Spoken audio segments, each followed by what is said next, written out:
Buonasera a tutti, io parlerò in italiano così come mi ha consigliato Rudy Ricciotti, quindi spero vada bene per tutti. Mi comprendete? Ça va? Non, je vais essayer de parler en français et j'espère que vous allez me comprendre parce que quand je vis pas en France, donc il faut que mon cerveau se remette sur le français chaque fois que je viens ici. Donc voilà. On va parler de stéréotomie. On est dans la ville de la stéréotomie. Mais avant de parler de la stéréotomie, je voudrais bien remercier les gens qui m'ont invité. Arnaud Maillet, Pierre Bontet, les compagnons et toute l'organisation du pôle. Je vous remercie parce que vous allez me donner la possibilité de présenter mon travail de recherche. Et j'espère que ça va vous toucher. J'espère. Et je vais commencer avec une sorte de jeu de mots en parlant de la stéréotomie en tant que paradoxe. Le paradoxe de la stéréotomie comme source d'innovation. Le terme stéréotomie, tout le monde, il sait ici, je pense, qu'est-ce que c'est la stéréotomie, mais je vais vous donner la définition pour moi la plus poétique, parce qu'il faut commencer avec de la poésie pour terminer avec la technique. Donc, excusez-moi, pour, pour Charles Perrault, la stéréotomie, c'est l'art de se servir de la pesanteur de la pierre contre elle-même et de la faire soutenir en l'air par le même poids qui la fait tomber. Donc c'est une sorte de paradoxe entre la légèreté et la pesanteur.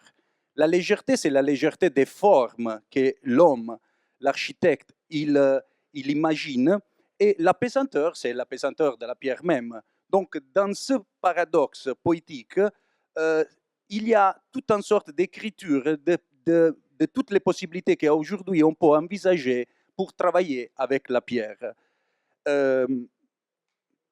Donc voilà, la pesanteur vers la légèreté, contre la légèreté. Sous ce type de paradoxe, on va voir toutes sortes de constructions qui sont été faites et une des plus beaux constructions, bien sûr, qui le chef-d'œuvre de la stéréotomie, qui met ensemble ce type de paradoxe, c'est bien sûr la voûte d'Arles.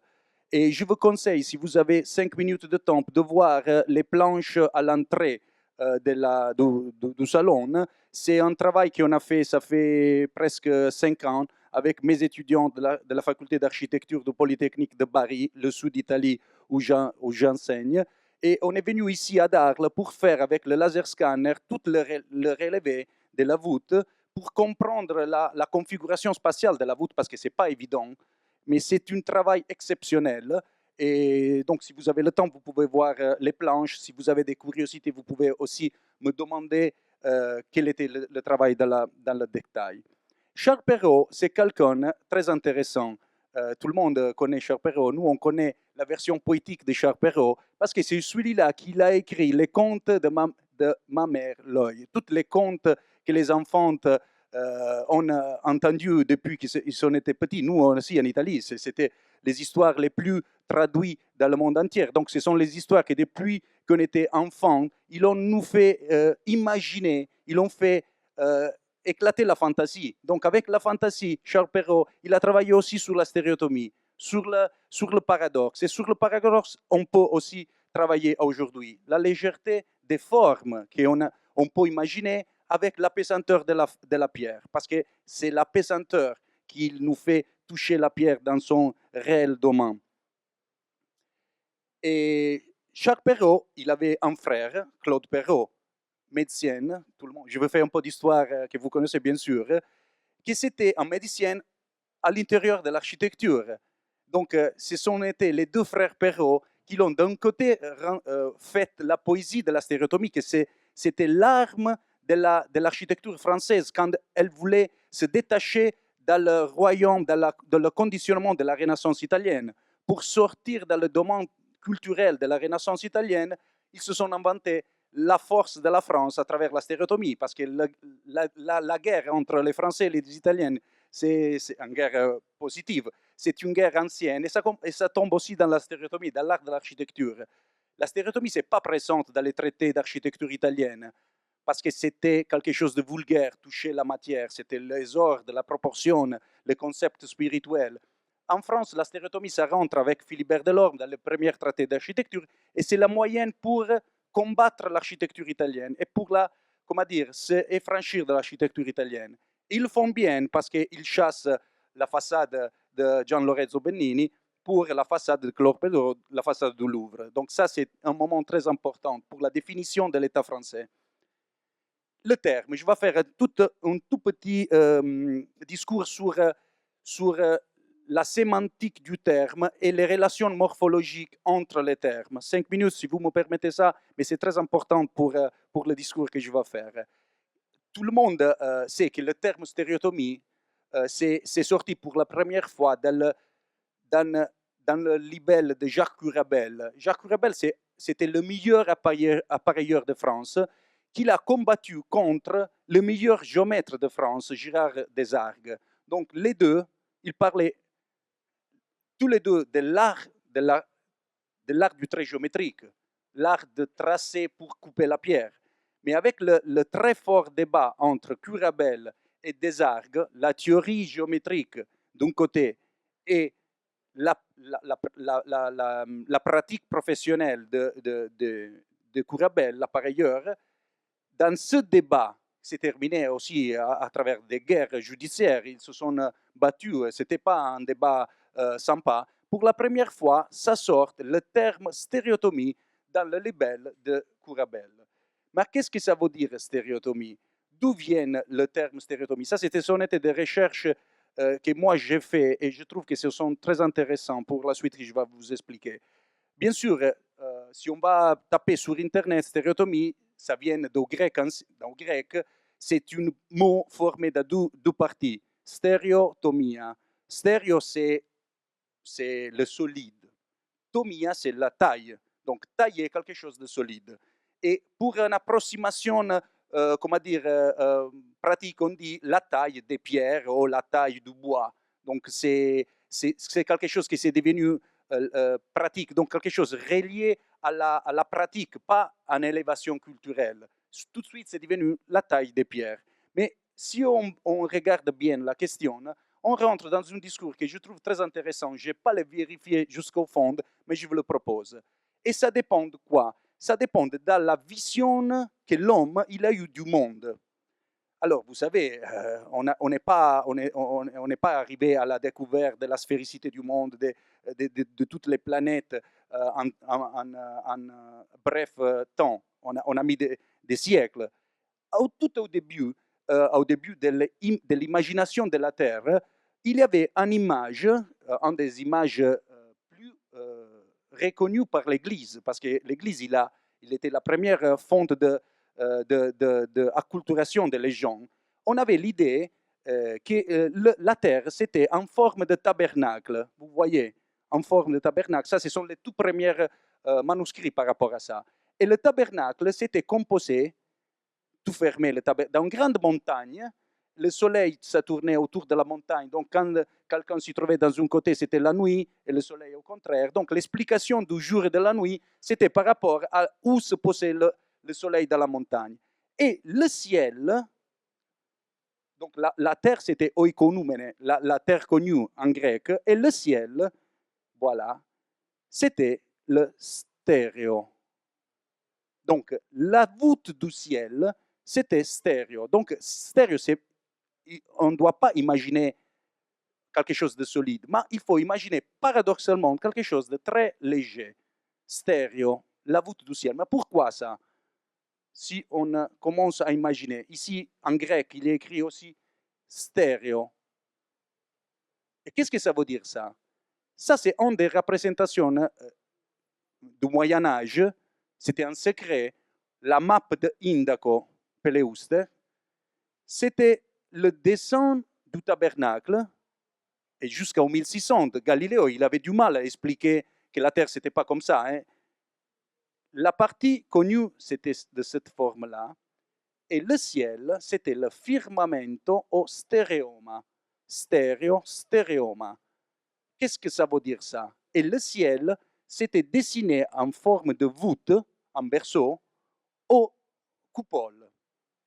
comme ça, comme dans la Bible, Moïse, il avait décrit, selon Jésus, selon Dieu, la forme de la terre.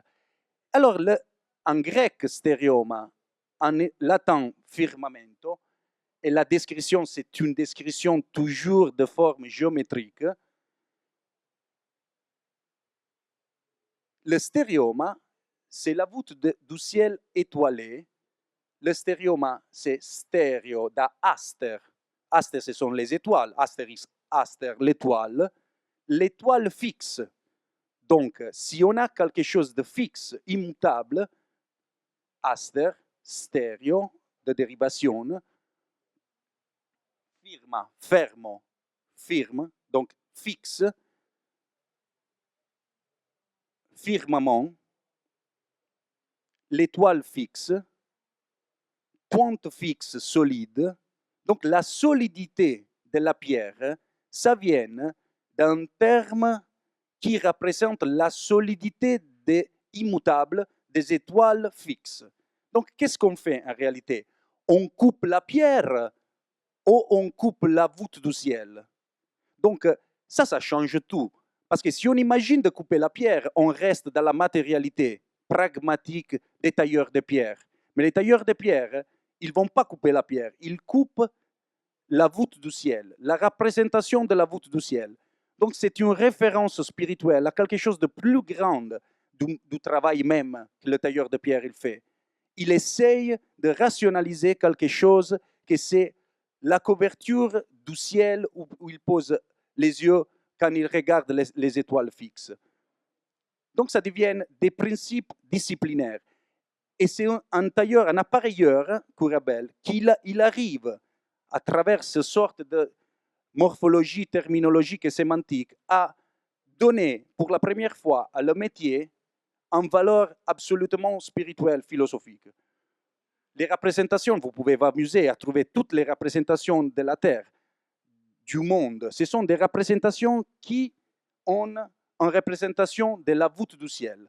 Et vice-versa, si on veut réaliser la maison de Dieu sous la terre, on l'a fait avec des coupoles, avec des voûtes en berceau et avec des caissons qui, à niveau géométrique, l'aspiration, ils veulent représenter les étoiles.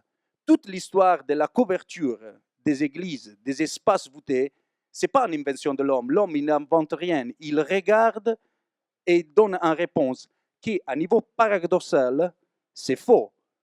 Ce sont des représentations fausses. Donc, en représentation fausse de l'univers, il a paradoxalement donné l'idée de représenter, de construire des espaces voûtés et des espaces géométriquement définis. Donc, on se posait la question aussi, au dehors de l'étoile, de la voûte, qu'est-ce qu'il y a? Il y a toute l'histoire. Ça, c'est Dante Alighieri. Les étoiles fixes qui sont, ils sont posés géométriquement. Stéréoma, stéréotomie, la coupe de la voûte du ciel. Moi, j'imagine que c'est une référence intéressante.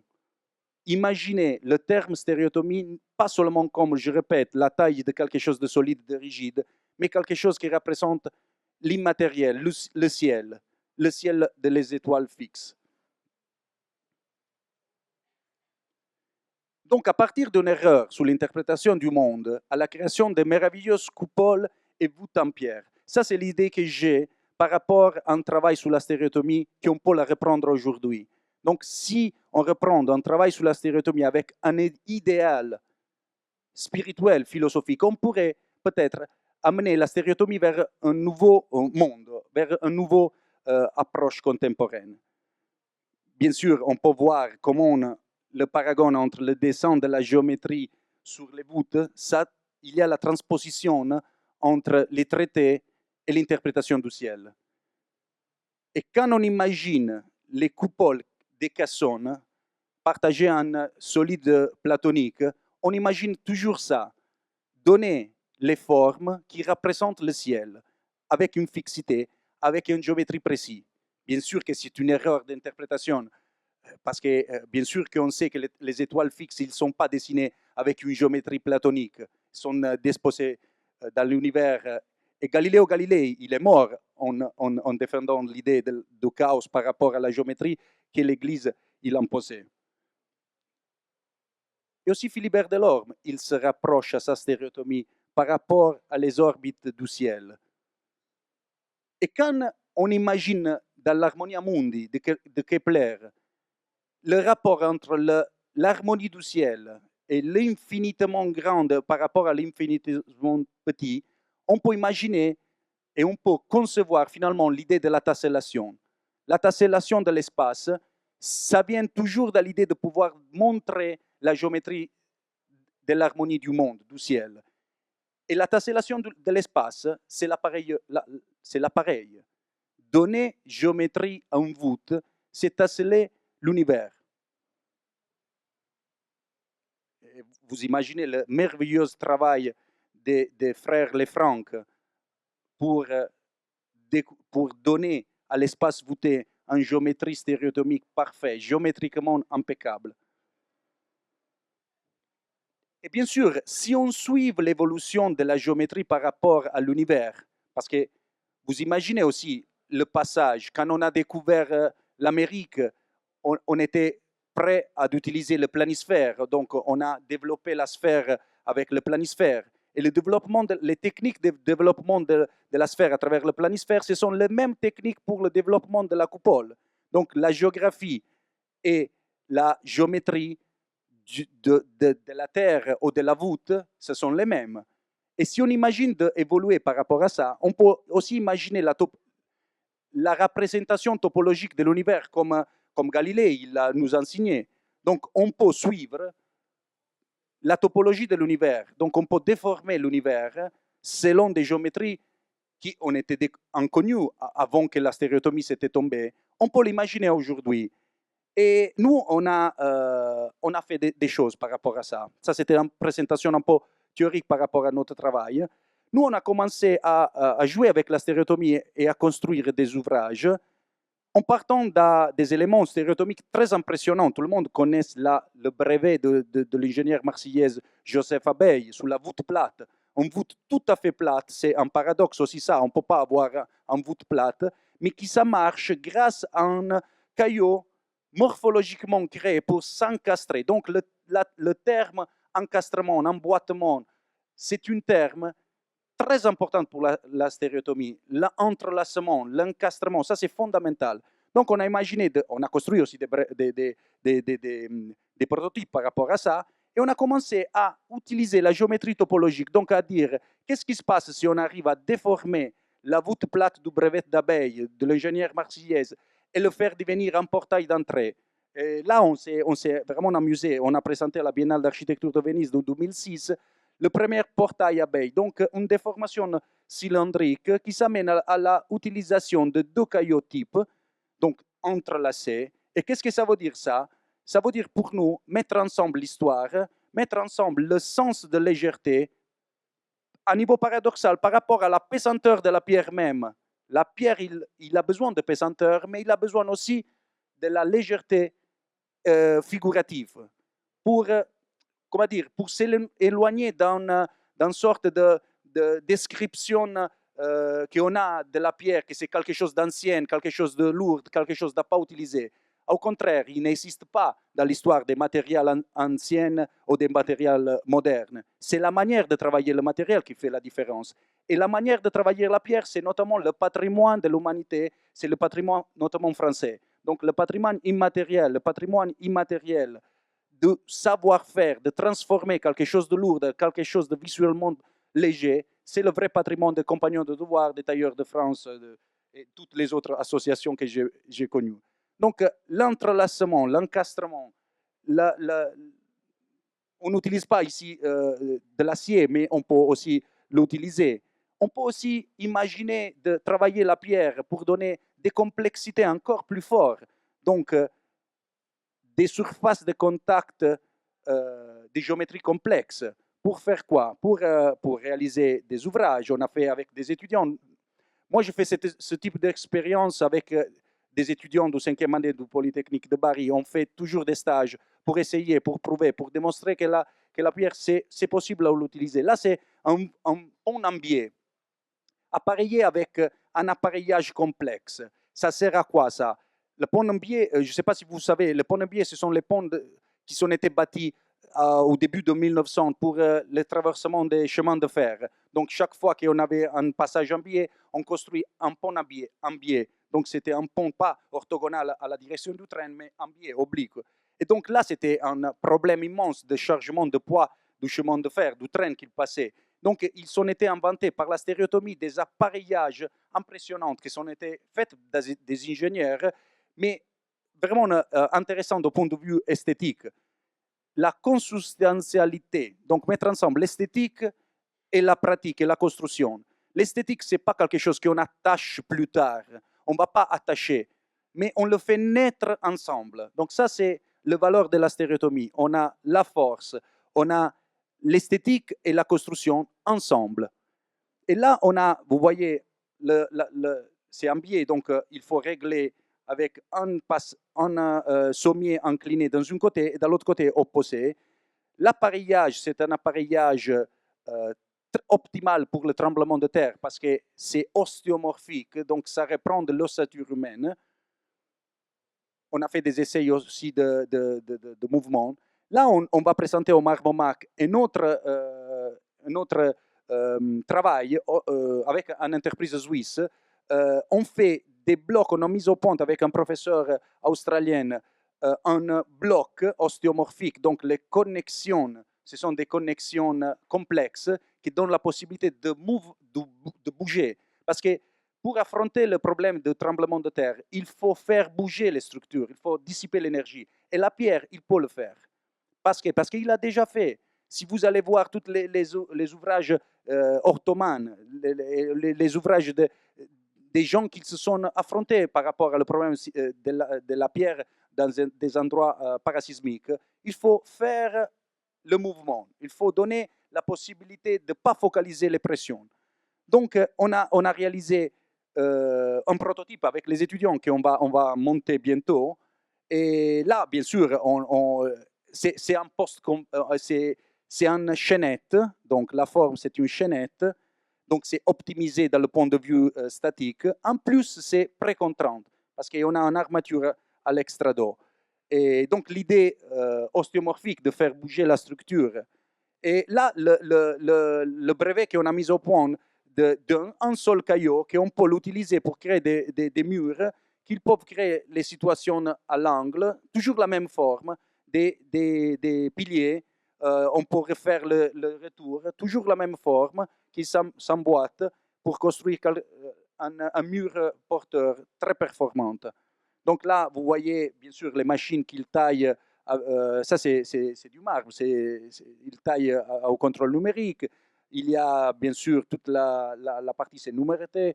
Il y a les endroits pour mettre le câble.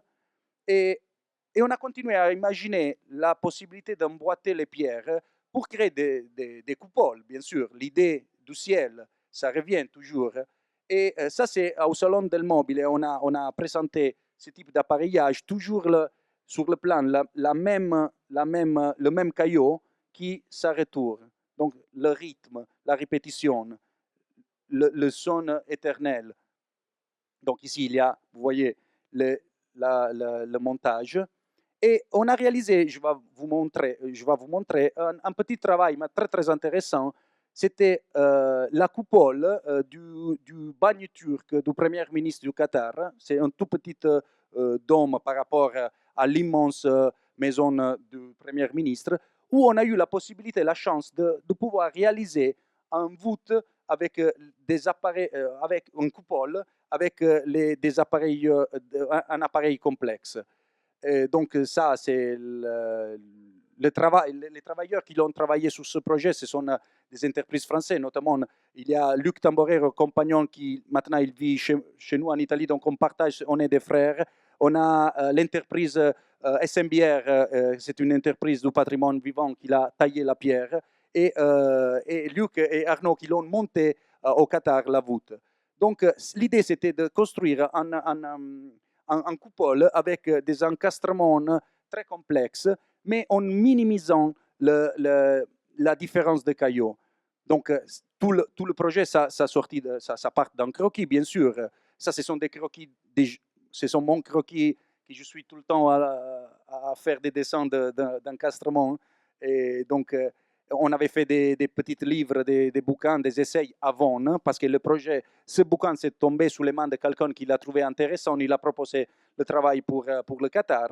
Et on était parti dans 3-4 cailloux différents. Donc l'idée vraiment presque maniacale de pouvoir représenter la sphère avec un numéro inférieur de cailloux possible, tout encastré entre eux. Donc ça, c'était le premier projet.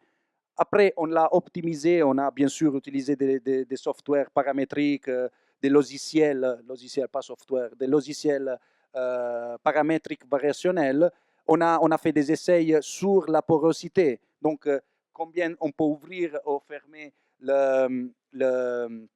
l'appareil. Bien sûr, on a tout de suite mis au point les différents cailloux pour le montage, des exercices qu'on a fait aussi avec des professeurs de mathématiques, extrado et intrado. Et ça, c'est le chantier que je vais vous montrer. La pierre, ça, c'était vraiment c'était pas l'optimisation écologique, parce que la pierre, le premier ministre du Qatar, il achetait au Portugal. C'était travaillé en France et c'était amené là-bas. Donc, c'était pas une architecture en pierre qui naît dans son site. C'était un peu déplacé. Voilà, alors la coupole, c'est composé de deux parties. Une partie de la coupole proprement dite et en partie en tas de charges. Donc, ça veut dire que cette partie-là, ça ne pousse pas, c'est un poussé vertical. Et là, ça commence à pousser. Donc, c'est aussi une complexité de calcul. Pour calculer ça, ce n'est pas évident. Il n'y a pas trop d'ingénieurs qui aiment prendre les risques sur ce type de projet. Parce que le béton, plus ou moins, ça va tenir, l'acier aussi. Mais la pierre, qui on sait? La pierre, qui va donner des certitudes sur ça? Il n'y a pas trop d'ingénieurs qui s'engagent par rapport à ça. Mais il y a la confiance de l'homme de métier, que pour moi, c'est mieux que la signature de l'ingénieur. Donc, bravo à tous les compagnons tailleurs de pierre qui travaillent, et ce sont le patrimoine, et je répète, de la France. Et donc, on a partagé ces deux morceaux, comme je vous ai dit.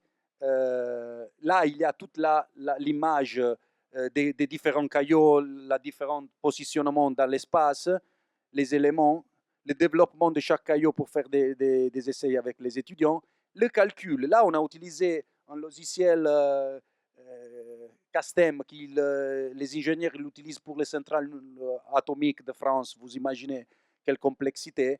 Et la chose intéressante, c'est quand on a vu ce schéma de déplacement des pierres, pour comprendre comment ils se déplacent les pierres, on a vu cette forme organique de yin et yang. Ça, je ne sais pas si ça se voit très bien. Donc, toute la coupole, à niveau millimétrique, il va subir une torsion dans son positionnement. Building, la construction, bien sûr, c'est une construction traditionnelle. On a un coffrage, on pose les pierres, on enlève le coffrage et les pierres, ça commence à pousser. Le coffrage, voilà, alors c'était fait avec des matériaux traditionnels. Là, vous voyez, ce sont les premières bandes de pierres en tas de charge, donc qui ne poussent pas. Ils ont à l'intérieur gravé la géométrie exacte de la voûte. Donc, quand on est en bas, on peut voir toute la coupole comme si c'était toute formée d'un seul voûte qui pousse. Mais en réalité, là, c'est son monolithique. Et ça, c'est quelque chose qui est dans l'histoire. Les tailleurs de pierre, ils l'ont fait. Si on analyse aussi la voûte d'Arles, la merveilleuse voûte d'Arles, la voûte, ça ne commence pas à pousser à l'attachement des chapiteaux. Il y a un tas de charges.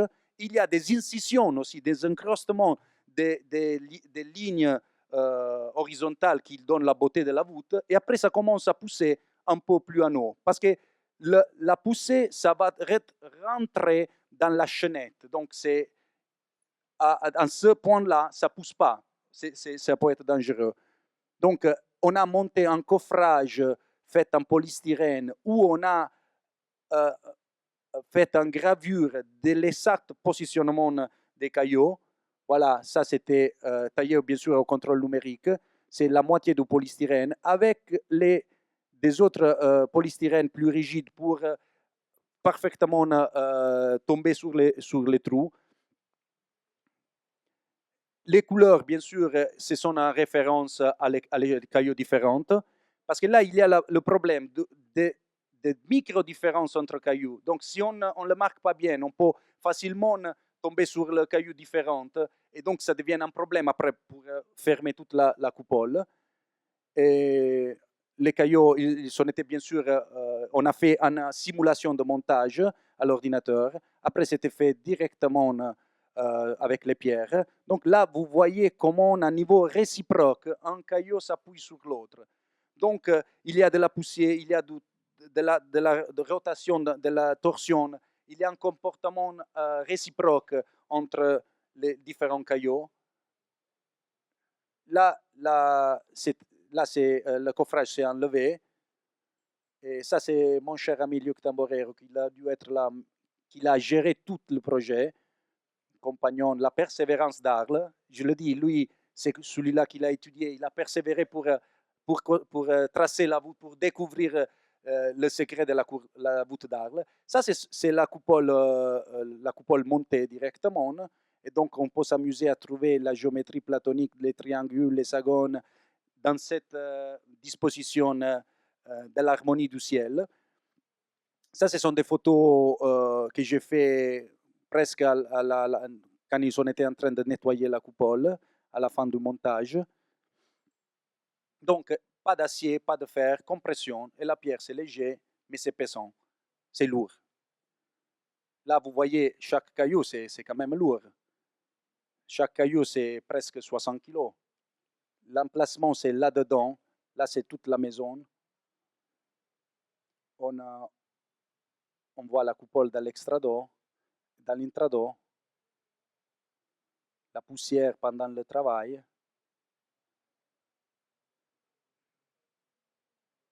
Et avec ce type d'expérience, on a continué avec les étudiantes à s'amuser, à inventer de nouvelles formes, intrado, extrado. On a joué avec cette méthodologie qu'on a mise au point.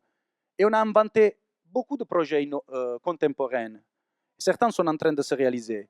Donc là, on a poussé l'imagination toujours vers l'idée de l'entrelacement, la pierre, la légèreté, la pesanteur. Ce sont projets qui se sont tout possibles à le faire, soit en maquette, soit au vrai. Et là, il y a un pont à Brindisi, dans les Pouilles. Ce sont de grands couloirs couverts. Ça peut devenir des terminus des halles pour des métros. Donc, je demande à M. Rudy Ricciotti s'il aimerait un jour construire en pierre avec les tailleurs de pierre de toute France. L'extrado aussi d'une complexité. Vous voyez la possibilité de travailler sur la porosité, sur la complexité figurative, sur un réseau de plans central, sur des autres sortes d'appareillages. Après, les étudiantes, on aborde des sujets. Ici, on est en Turquie, ici à Budapest pour un bagne turc.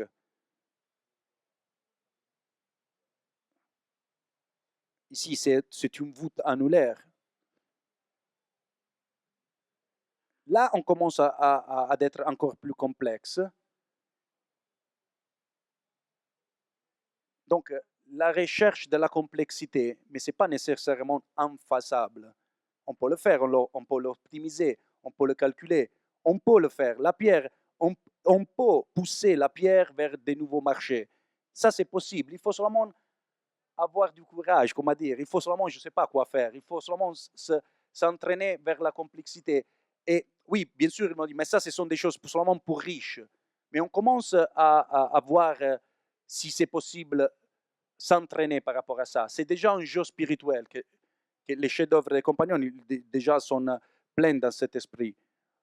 Bien sûr, on peut donner des formes plus légères, des caténaires, des espaces voûtés. On peut imaginer beaucoup de solutions. On peut paramétriser, bien sûr, Grasshopper sur Rhinoceros pour changer automatiquement la conformation des voûtes. Ça, c'est devenu presque un jeu maintenant. Et ça, c'est une photo que j'ai prise l'autre jour sur Internet. Je dis, oh, Zadig, ça commence à faire les voûtes. Et pourquoi pas, bien sûr, dans le monde islamique, avec le pattern, la géométrie et tout ça. Mais il faut se rappeler qu'on vient toujours dans une vision du ciel. Donc ça, c'est très important, parce que si on n'a pas une vision supérieure, on fait les choses pour, on ne sait pas pourquoi on le fait, on n'a pas en perspective, on ferait jamais bon notre propre métier. Ça, bien sûr, c'est pas en pierre, mais bien sûr que ça peut être en pierre. Et je pense que beaucoup de tailleurs de pierre de France, ils aimeraient bien imaginer de tailler ça. Ce serait magnifique. Ça, c'est la toute dernière, deux dernières slides que j'ai amenées. Le 4 de juin, on va inaugurer le bureau en des peu architecture que j'ai réalisé à Troyes. C'est un projet qu'on a réalisé avec la société SMBR, une société vraiment merveilleuse, et qui m'a donné la possibilité, après d'une conférence, de faire le projet de leur propre bureau. Donc, on a réalisé un bureau avec des arcs porteurs, sans compression, sans rien, poussé naturel. Ça fait 20 mètres avec un système de coffrage, 20 mètres à l'extérieur et 18 mètres à l'intérieur, avec des joints de forme. Vous voyez, c'est à Troyes, dans la zone industrielle de Troyes, avec des trous pour soulever.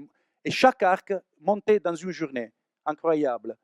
Un arc, une journée. Une fois mis au point le système, c'est vite. Donc, on peut rentabiliser, on peut être aussi concurrent par rapport à le béton armé. Et là, le dernier défi qu'on fait, on espère de pouvoir le réaliser, c'est la voile d'entrée, parce que le bâtiment, il avait besoin d'un portail d'entrée. Donc, j'ai dessiné la voile, que c'est un paraboloïde hyperboloïque en pierre armée précontrante.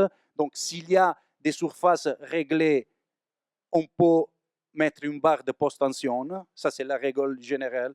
Donc, si vous imaginez, ça, c'est une surface, un paraboloïde hyperboloïque, c'est une surface réglée. Donc, on peut mettre des barres de post-tension.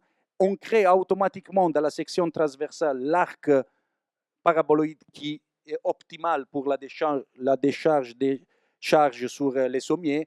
Donc, on est en train de construire, les sommiers sont bâtis, donc j'espère qu'entre le 4 de juillet, on va l'avoir. Ça, ce sont des autres expérimentations qu'on a fait en arbre lithique, donc l'idée de travailler avec la console de la pierre, avec une armature pas active, passive, donc que ça mette en fonction grâce à le poids même de la pierre.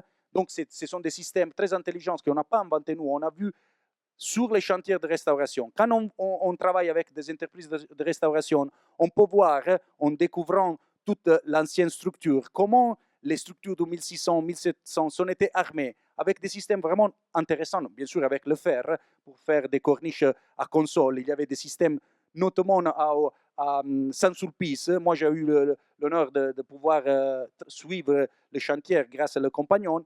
Et quand ils l'ont changé, parce qu'en France, on change beaucoup de pierres, entre guillemets, on a vu tout le système d'armature passive qui rentre en fonction seulement quand il faut. Donc, ce n'est pas une prétention active, donc il faut la contrôler pendant le temps. Il ne faut pas la contrôler. Et le premier à mettre au point un système d'armature passive, c'est Viollet-le-Duc. Donc, il a inventé un arc qu'on a expérimenté, génial.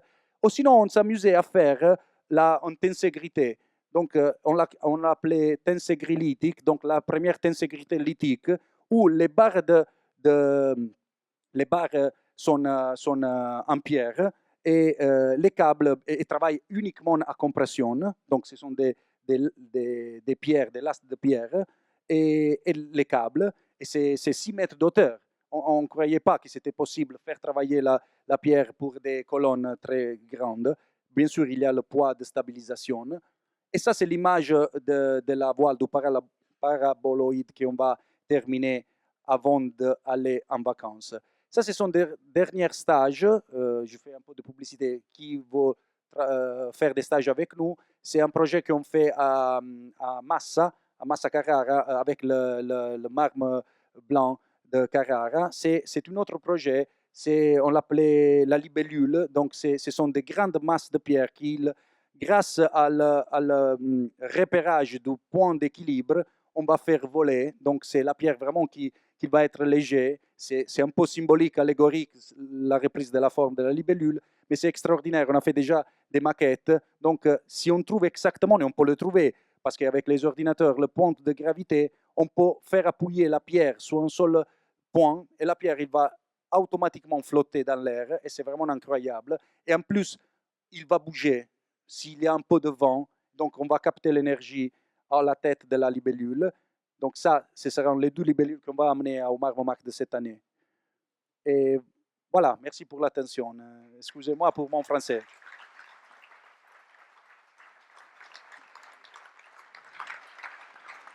Le français est parfait, c'était un super voyage. J'imagine qu'il y a des réactions,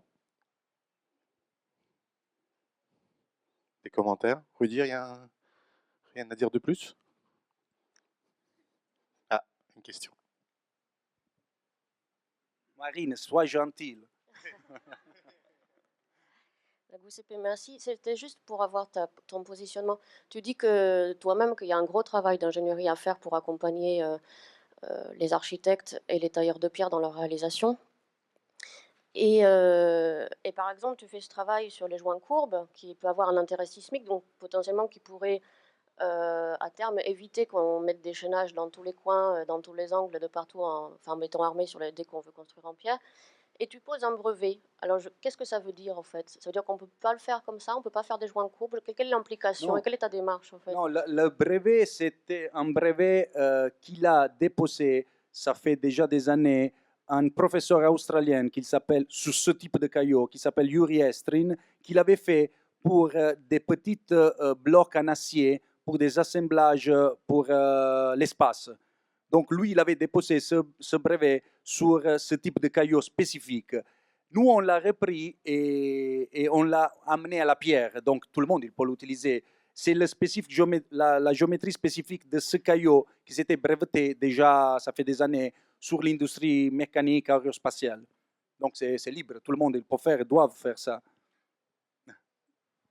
Régis, t'attends le micro? Ouais, justement, à chaque fois que je vois ces joints, comment dire, paraboïdales ou sinusoïdales, c'est vrai que ça paraît assez étrange, économiquement pas du tout viable. Et après, sismiquement, est-ce que ça va empêcher effectivement une fissuration de se faire ou un mouvement peut-être que Marine pourra plus répondre, mais je ne sais pas ce qui. Ça me paraît quand même très étrange, comme que l'intérêt, je ne le vois pas directement, quoi. Bien. Non, alors, bien sûr, il faut connaître l'histoire d'abord. Si on fait l'analyse de l'histoire de toutes les fois qu'on a résolu les problèmes en pierre pour les endroits à risque parasismique, on est tombé toujours sur les joints de forme. Dans l'ancienne Syrie, à les romanes, à les musulmanes, ils ont tombé tout le temps sur des questions de joints de forme. Et colonnes posées sur des sphères. Il y a beaucoup d'exemples. On est en train de sortir un livre par rapport à ça. Donc, l'histoire, ils nous disent ça. L'économie. L'économie.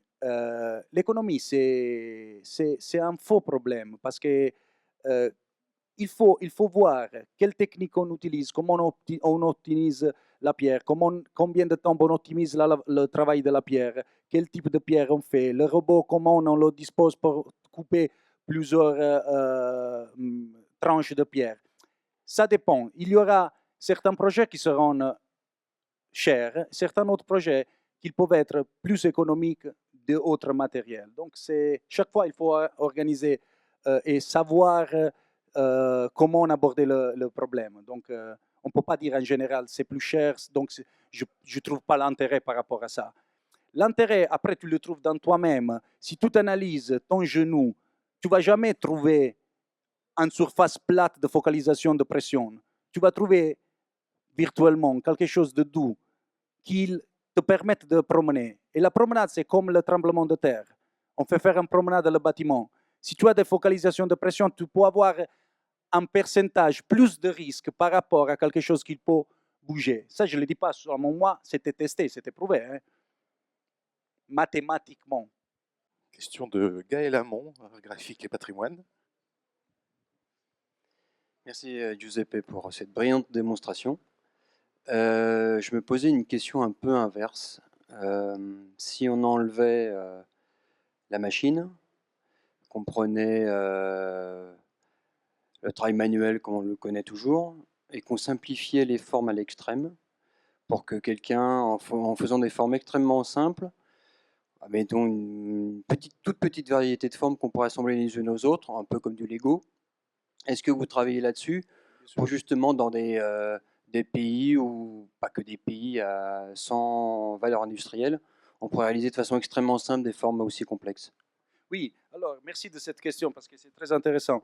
Alors, quand on a imaginé de faire, de travailler avec les joints de forme, je reprends juste ça, c'était parce qu'à côté l'Arc, à la Biennale d'architecture de Venise, on a construit un obélisque de 17 mètres d'auteur en pierre.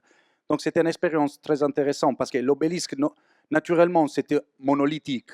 On ne peut pas avoir des obélisques en caillou. Mais là, c'était impossible de passer dans la Sérénissima avec un grand obélisque de 17 mètres de longueur. Donc, on a étudié avec les compagnons La Persévérance d'Arles, Luc Tamborero, la manière pour faire des grosses blocs de 2 mètres et demi de hauteur et les empiler l'un sur les autres. Si on a étudié les obélisques, presque tous les obélisques du monde monolithiques, ils sont cassés sous les arêtes. Pourquoi? Parce qu'ils bougent, et quand ils bougent, ils focalisent sur les arêtes partent. De l'obélisque de Luxor jusqu'à l'obélisque à Washington, c'est comme ça. Donc, qu'est-ce qu'on a pensé? On a pensé pour la première fois de faire des joints de forme, donc donner la possibilité de bouger. Il n'y avait pas une machine qui pouvait tailler les joints de forme sur un carré de l'obélisque, parce que le caillou, ça ne rentrait pas dans la machine. Donc, Luc Tamborero, avec des autres compagnons qu'il a fait venir, et donc on a travaillé dans les carrières du sud de l'Italie, ils ont taillé toute l'obélisque à la main. C'était une chose incroyable, parce qu'avoir la perfection de l'alignement, de les pentes de l'obélisque et les surfaces à double courbure, c'était tout fait à la main dans une carrière. Ils travaillaient de nuit. On a fait aussi un film, ça paraît quelque chose de vraiment bizarre, parce que la nuit, avec la lumière, ça semblait comme si des extraterrestres ils étaient là à faire quelque chose. Et eux, ils l'ont fait tout à la main. Et donc, avec une précision et une capacité, donc le savoir-faire immatériel unique. Tu ne peux pas imaginer de faire ça avec n'importe quel tailleur de pierre. La précision, c'était vraiment impeccable. Les joints de forme, c'était impeccable parce qu'après, on a dû les enlever, de démonter. Okay? Et on a découvert une autre valeur sur la structure des pierres, que quand on a empilé, on a mis une petite couche de matériel pour faire la cartilage. Quand on a dû, à la fin de la Biennale d'architecture, démonter ça, la structure, ça ne détachait pas. Alors, on avait imaginé que c'était collé. En réalité, c'était créé l'effet du vide pneumatique entre les deux surfaces qui se sont automatiquement collées. Et pour faire détacher, on ne pouvait pas soulever, parce que sinon, on risquait de casser la pierre. On a dû bouger latéralement jusqu'à quand l'air ça sortait. Ça sentait le bruit de la fuite de l'air. Et on a démonté. Donc ça, on ne l'avait pas jamais imaginé. C'était quelque chose fait par rapport à l'expérience, que ça sert vraiment pour découvrir des choses très intéressantes. Avec les compagnons, avec Luc, on était invités, ça c'est une chose, on était invités en Algérie pour faire quelque chose avec les étudiants. Il n'avait rien de tout. On a taillé la pierre avec des marteaux et avec des barres d'acier pour les armatures des ferrailles pour le béton armé. Et on a fait des voûtes plates. Bien sûr, ce n'était pas taillé parfaitement, c'était tout comme des Flintstones, des voûtes plates, mais ils l'ont taillé, ils l'ont fait, et on s'est bien amusé. Ce n'était pas intéressant de voir le résultat final, c'était intéressant de faire la photo avec tout le monde sur la voûte plate, taillée, qui s'atténait parfaitement. Donc, on a en quelque sorte réussi à transmettre l'idée à la base du projet, et donc à la base de comment la pierre elle peut parler. Je ne sais pas si j'ai répondu à... Oui, c'est laquelle, répète-moi. Oui, on peut travailler avec le monde des formes. Peut-être que je n'arrive pas à comprendre la question. Je crois que ce que veut dire Gaël, c'est est-ce qu'il n'y a pas des formes plus simples qui pourraient permettre de réaliser des mais ouvrages là- de ce type. Mais là, justement, l'idée, c'est de voir quelque chose de complexe, qui en réalité, c'est simple à concevoir. Donc, c'est ça le jeu. Ça ressemble complexe, mais en réalité, c'est plus simple. Quand on fait les stages, et ils viennent les apprentis, on fait faire tout cette... Ils découvrent la complexité avec la simplicité. Il faut savoir. Il faut seulement savoir comment on est où taillé. Après, il ne s'agit pas de choses très complexes, hein? Pas du tout. J'ai une petite question, enfin, j'ai une petite question par rapport. Tu as beaucoup dit, tu as beaucoup parlé de patrimoine immatériel, je trouve ça très, très intéressant. Donc, tu as parlé du savoir-faire détenu par les compagnons. Peut-être je devrais le savoir, mais est-ce qu'il existe beaucoup d'exemples de collaboration tels que la tienne avec les compagnons ou pas? Oui, alors, moi, ça, c'est une autre chose que moi j'ai appelé aussi le troisième paradoxe. En France, il y a les meilleurs ouvriers de la pierre du monde et il y a le plus pire rapport avec les architectes. Donc, ça, c'est pour moi, ça c'est s'explique? paradoxal. Oui, il y a des exemples de quelqu'un qui essaye de travailler avec les compagnons, quelques écoles d'architecture, mais c'est vraiment très très peu. Ça, j'arrive pas à comprendre du tout. Comme s'il y a une sorte de détachement entre la pratique constructive et la théorie. Ça, c'est vraiment la chose la plus dangereuse pour, pour la formation et pour l'évolution. Je ne connais pas trop, mais maintenant ça commence à venir. Nous, on a commencé cette relation très forte. Ça fait 20 ans. Mon professeur Claudio D'Amato, il avait lancé des thèses de doctorat sur les compagnonnages et après, on a fait une liaison très forte. Là, on va lancer un cours de spécialisation chez nous à Paris qui s'appelle César, cours d'enseignement supérieur architecture et restauration entre le Polytechnique de Bari, nous et les compagnons de devoir tailleurs de pierre et des charpentiers. Donc, on va faire une formation entre post-lauréat, mais ouvert à les compagnons, pour amener à les compagnons notre savoir en tant qu'architecte et pour prendre tout le savoir des compagnons. Donc, c'est un échange, je trouve, très intéressant, on espère que ça va donner des résultats. Mais je trouve que c'est vraiment incroyable se détacher à niveau de formation dans le patrimoine immatériel que les compagnons ils ont. C'est comme avec les architectes. Ça je dis, c'est impressionnant. Il ne faudrait pas du tout faire ça.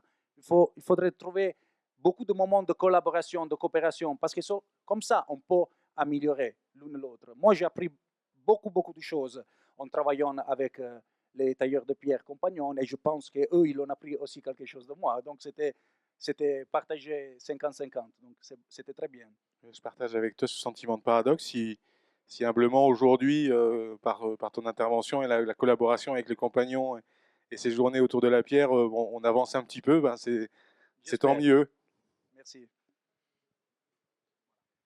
Merci beaucoup, Merci. Giuseppe.